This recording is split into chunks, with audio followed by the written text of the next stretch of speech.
What's up, guys? How are you? Yeah. My name is Kiran Deol. I'm Indian, and I am terrible at yoga.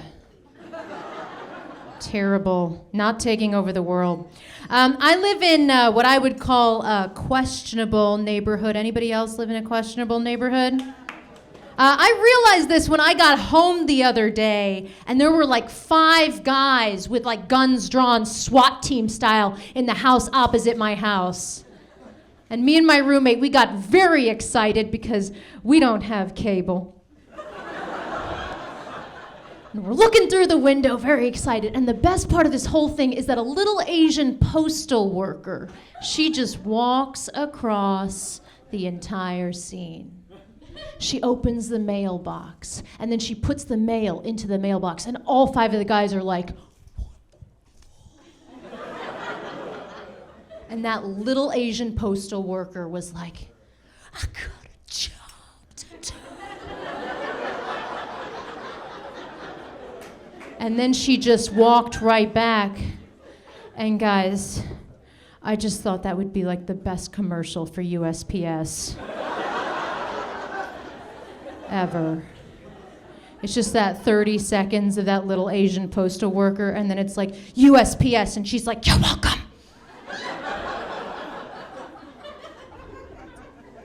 The motto for the Postal Service, the motto for the USPS is on the outside of the New York City Post Office. I'm going to tell it to you now, paraphrased. It goes like this. It goes, neither rain nor sleet nor gloom of night shall stop these winged carriers from their path. Which is beautiful, right? I mean, that's poetry. That is like the Archangel Gabriel is going to just fly down and deliver you your IKEA catalog. It's beautiful. Do you know what the motto for FedEx is? It got there.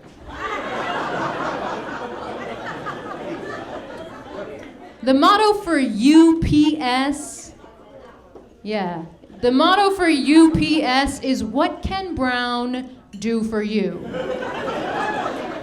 Which, guys, one day I hope to put on t-shirts because of my brown face. That's why. You see it. I know you see it. Hi, guys. Hi, minorities. I'm a feminist. Is anyone else here a feminist? Yeah, feminist. I am a feminist. I'm a feminist, but I got into a fender bender the other day, and this bitch steps out of the vehicle in these like stripper heels and these booty short, and it was just 2 cheeks, 1 short, do you know? Just a cascade of ass on the sidewalk, tits up to her eyeballs, and I was like, excuse me, ma'am, can I see your driver's license? And her response to me was, and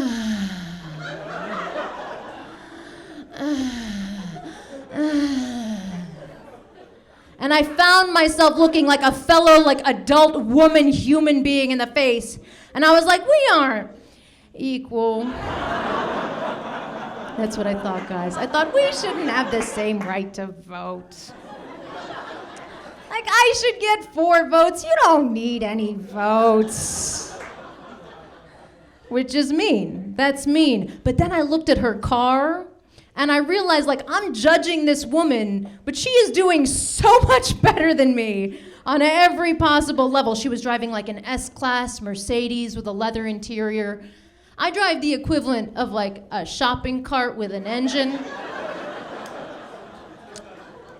And I realized at that moment that all my life I've been using like 100% of my brain, but I should have been using like 18% of my vagina.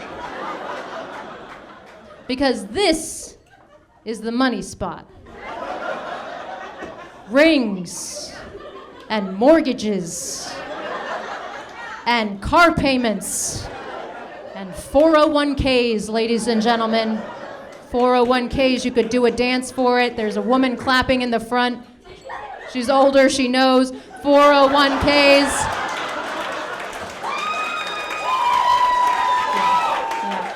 Yes, cheers.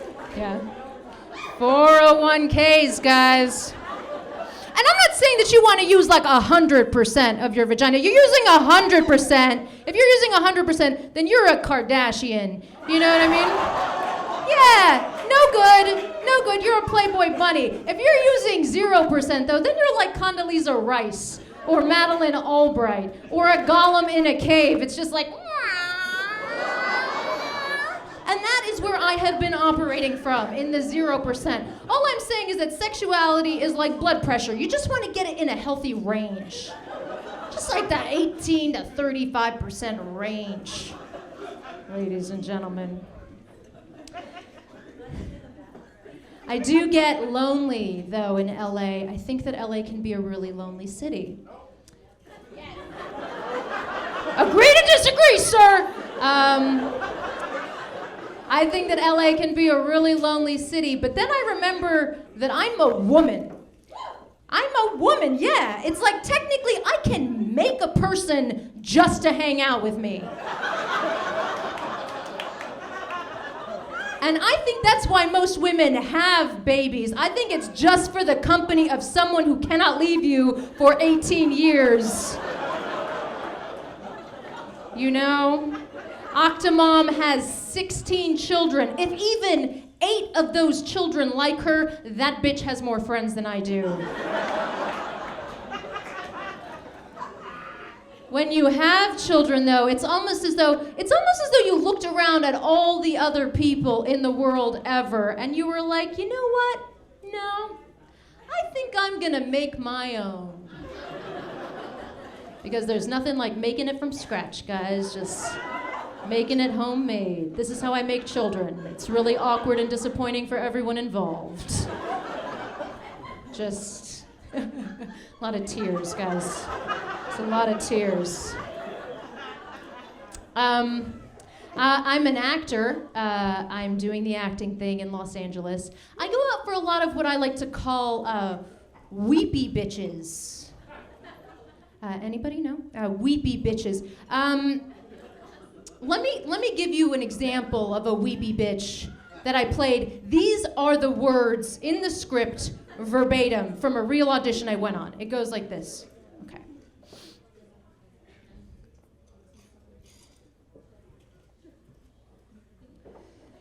If I go back to Pakistan,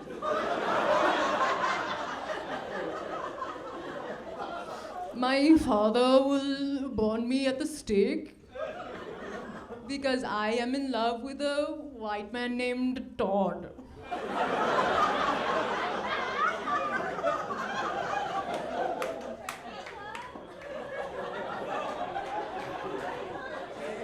And in the middle of this, I'm like, are we done? Like, can I go to a Chipotle now? Like, eat some beef, disgrace my people that way? You know? And it's like you walk into that audition and you think to yourself, God, this crap is offensive. You know? And then you walk out and you think, God, I hope I book this.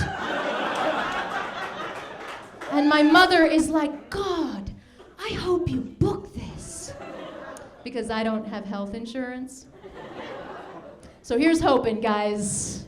Keep your fingers crossed. You guys have been so much fun. That's my time. Thank you so much. Thank you.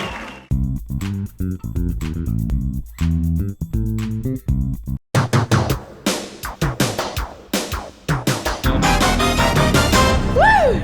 Hey, maybe you guys could explain something to me. How can Madonna go to England for 2 weeks and tour, and then you'll see her on Letterman, and he'll say, a simple question, how was the tour, Madonna? And she'll go, oh, David, it was lovely. It was fantastic. With the tea, with the crumpets, it's fantastic, David, thank you. But she can go to Asia for 6 months. That's not the punchline, but thank you for participating. Yeah.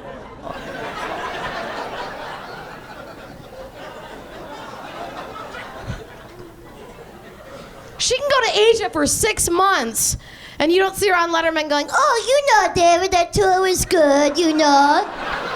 We drank Sapporo, and we had lots of sushi, you know.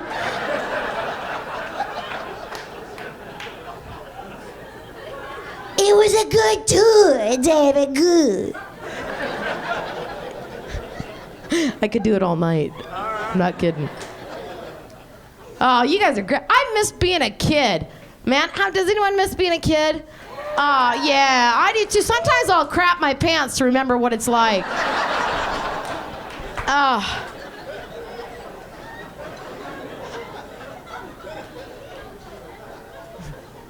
Things are just fun when you're a kid, you know? Like, you know, you get a crush on a boy or whatever. I miss running up to a boy I got a crush on and socking him in the neck because I like him. Now it's assault, you know.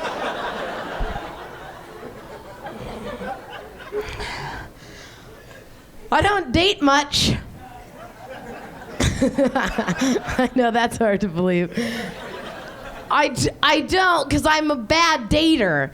Like, I'll go on a date, and when I go on a date, I get really nervous. And when I get nervous, I eat fast. And when I eat fast, I throw up in my mouth. That is so hard to cover up. You know, like, oh, you're kidding, really? Oh, you did? Oh, and then what'd she say? Oh, no way.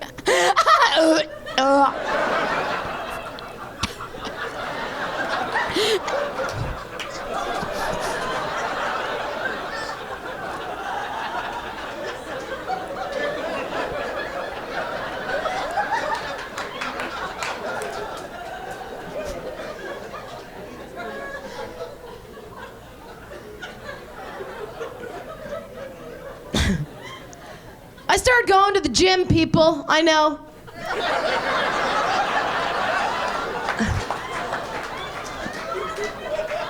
Does not look like I need to work out, I know.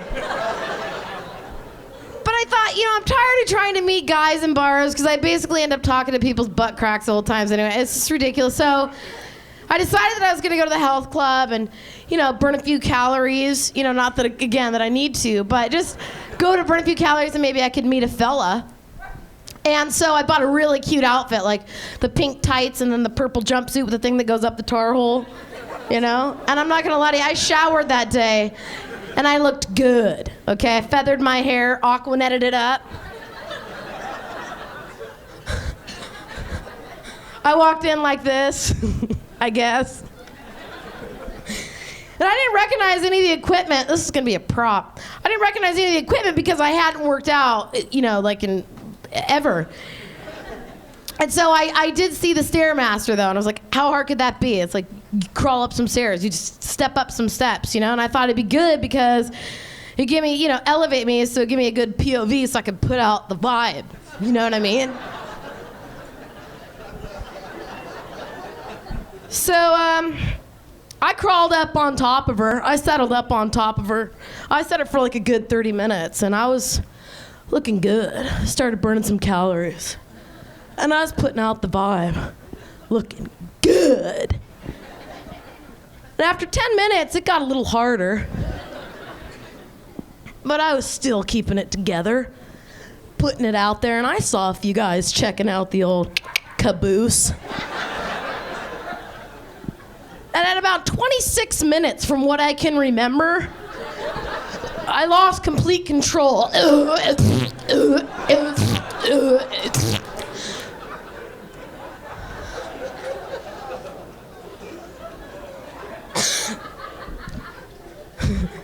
So I'm still single. Yeah. I've always wanted to be stalked, you know? Not by someone crazy, someone good. And I got fired up the other day because I got out of the shower, I was walking from my bathroom to my bedroom, caught a glimpse of myself in the mirror, and I thought there was a short, fat, naked Italian man in my house. I was all ready to get beaten down. I was so bummed it was me.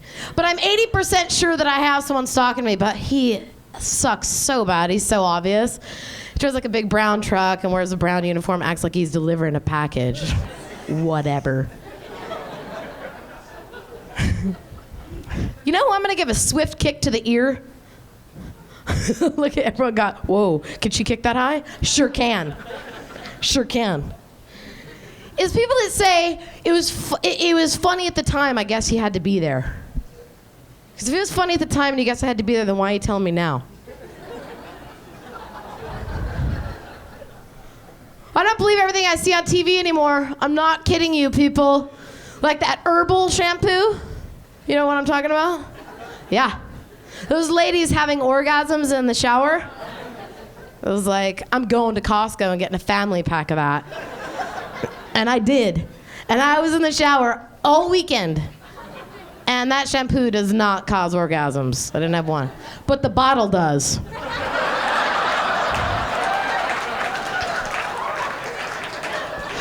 All right, that's my time. You guys are great.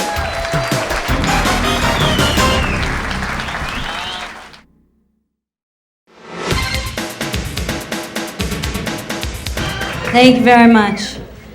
So I started out the day in a really bad mood because I got woken up by NPR. Does anybody else get woken up by that? Like I was in the middle of a really, really, really good dream where I was on Oprah because Brad Pitt and Angelina Jolie wanted to adopt me, but then like Madonna wanted to adopt me too, and everybody was crying, and it was like, and then all of a sudden, it was like 20,000 Somalian women were brutally raped this morning while watching their babies bleed to death in a puppy maiming factory. And I was like, crap! Crap, I have to move my car, it's street cleaning day. You know what I mean? I hate that.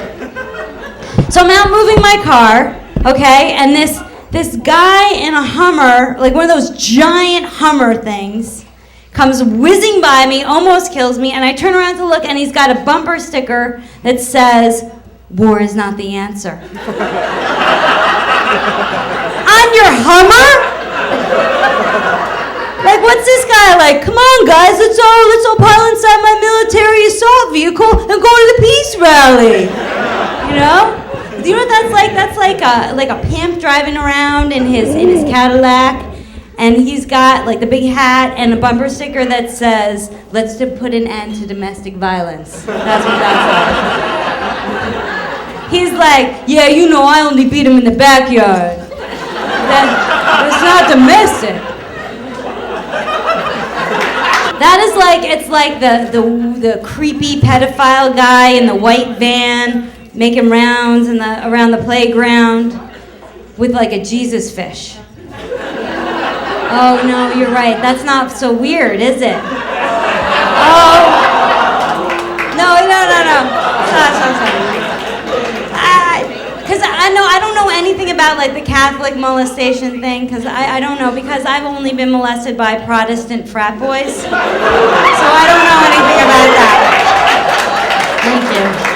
But here's the thing, you guys, like, just put what you mean on your bumper sticker, right? Like the pedophile, I think you should have like a fun font with a clown and just say it, like, "I want to touch your children." Just put it out there.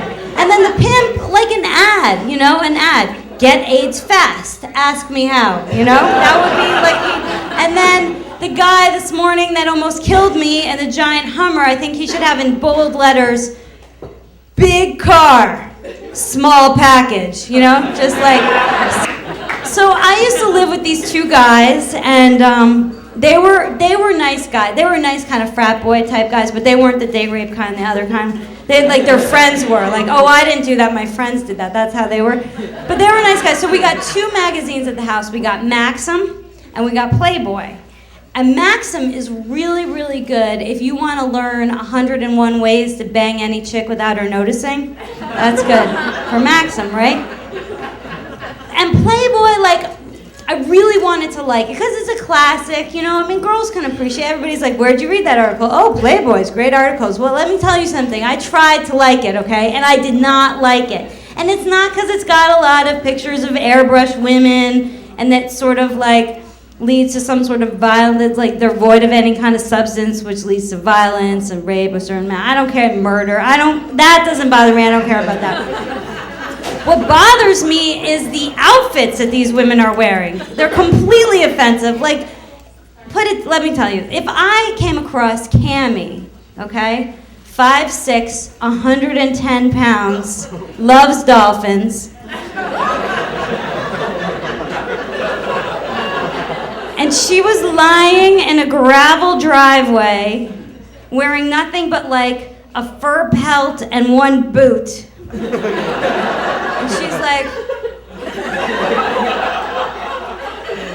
I would help her.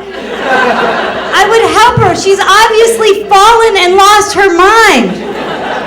Poor Cammie. And you guys, what do you want to do with Cammie? It's disgusting. That poor woman. That poor woman. And then the other thing is like the gravel driveway is not a good place to have sex. It's not a good place. Like, it's uncomfortable, to put it mildly, okay? And another place that's always in that magazine that's a really bad place to have sex is the haystack. The hay is not a comfortable place, guys. It's pokey. It's uncomfortable. Horses don't even do it in the haystack. They go outside. And then another favorite place that everybody talks about that sucks is the beach. Yeah, I said it. I'm not afraid, okay? And guys are like, come on, Robin, we'll like put down a blanket, the sun is setting, it'll be great.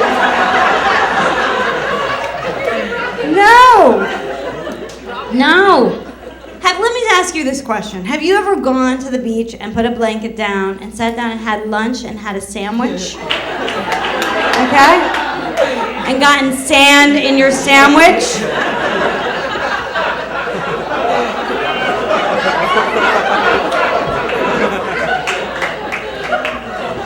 I don't need to say anything more. I think we all understand why. So I have one more thing, just a little bone to pick, okay, with the guys. What do you mean, gentlemen, when you say to a girl, we should hang out? What does that mean? Because we need to know, right? Right? Like, we need to know, okay, here's the thing. Are you going to feed us, or should we eat beforehand? Like, we need to know, right? It's important. Should we dress up? Like, we need to know what to wear. Even more than that, should we shave? Okay? How much should we shave, really, is the question. Because let me tell you something. If I end up dressed up, starving to death, shaved into prepubescence,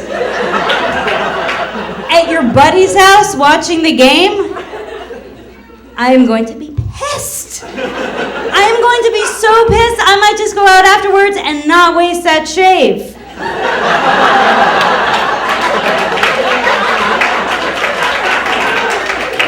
Because let me tell you something. There is only a 24-hour window of smooth time. I know. And after that, you are scratchy. Okay? And once you're scratchy, you are out of commission. Nothing happens on the scratchy days. Which is why, guys, if you're ever out with a girl and she's like, oh, no, stop. It's not because she doesn't like you. She shaved for somebody else the night before and now she's scratchy. That's what happened. Thank you. That is my set. Thank you very much.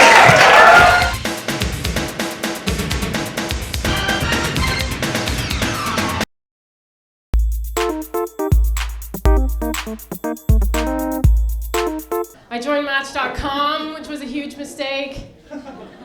Because I realized I'm never going to meet anybody on Match.com if I keep judging people for being on Match.com. Like it doesn't matter. It doesn't matter how great their profile is. I'm not going to I'll like them for a second, like, oh my God, they have a great smile, great sense of humor. They're a professional, that's awesome, but they're on Match.com. What is their problem? What are they, a stalker? Why are they on here? Like, never mind that I'm on here. Awesome. I did end up going out on a date from the site. It worked out, actually. He was a talker, which works out because I'm an eater. So I was like, oh, what's your dog's name? Like, I didn't care at all. I was just shoving my face with food. But halfway through the date, he asked me, he was like, when was the last time that you got tested for HIV? I was like, what? Are you kidding me? Seriously? Like, because you don't want to ask me what my favorite color is or something? You don't want to start with that? Because we're still in the middle of our unlimited breadsticks.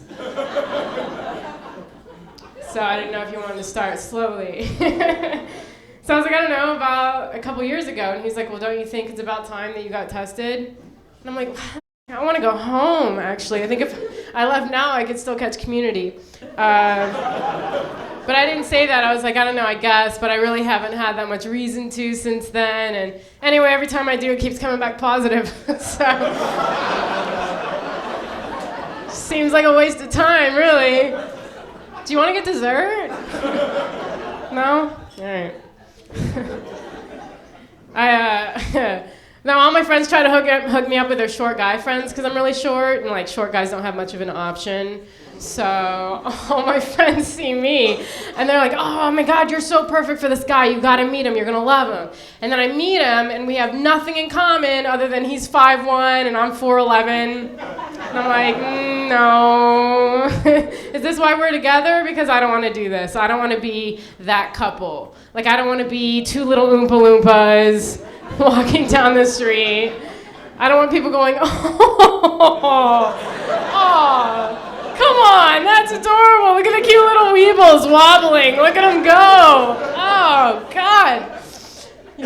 No way. You got to at least be 5'5" to get with this. I'm stupid. I don't know what I'm talking about.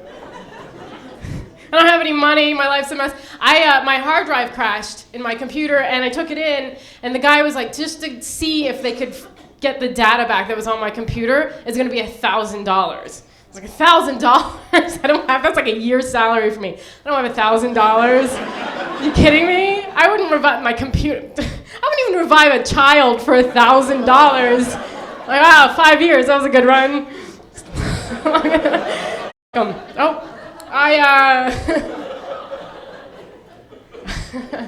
just don't have any money to fix my stuff. Like, look at the check engine light. My car's been on forever. It finally went out, but only because it burned out. I'll take it, though. I don't care. I don't have any money. I gotta get my life together. I've been trying to lose weight. I've been trying to lose 10 pounds for like 15 years now. I'm on the 15-year plan. But I just don't have a good work ethic. Like, when it comes to I skipped yoga again this morning. And I started thinking about it. I'm like, wait a minute. How long can I call it skipping yoga before it just becomes, I don't do yoga? It's been a year and a half now. I think I can retire the mat.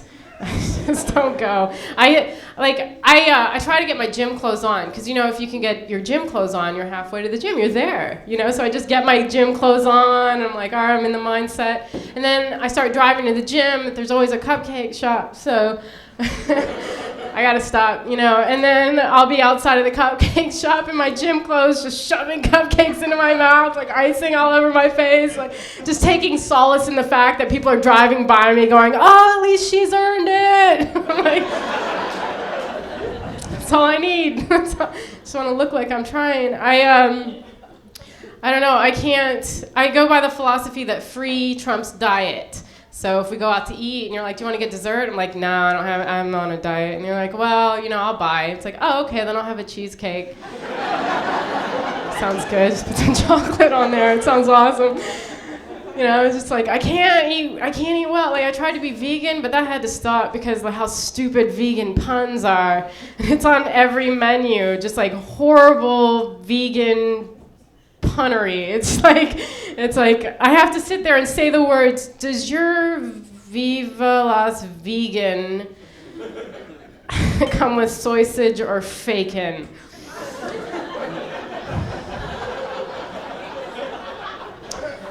Yeah, also kill me, because I'm not gonna do that. I'm not doing this for the rest of my life. Can't do it. One of my friends told me she was in love the other day, and she was all excited about it. She called me, and she's like, Maria, I'm in love. I met the guy of my dreams. I'm gonna marry this guy. I love him so much, and she's so happy. And then I was like, oh, and then I went back to eating my sandwich. And she was like, didn't you hear me? I just told you I was in love. I was like, no, I heard you. It's just that you're a girl, and that's what we do. We love to be in love. It takes nothing for us. You know, it's like, what'd he do? Oh, he called me back. Yeah, that's about right. Yeah, that's all it takes because we want to be in love, you know? It's like our MO. Guys, that's like interesting if a guy falls in love because guys don't want to be in love. Guys, like, they have things to do. So,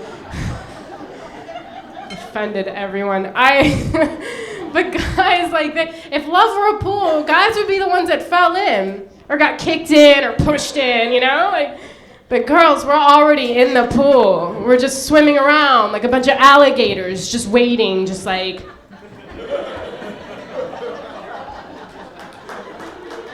No, it's totally cool. Get close. Fine. It's close. Closer. Closer. Guys are walking by like, oh, did you see what just happened to Eddie? Stay away from that. All right, you guys, I'm Maria Shehata. Thank you so much.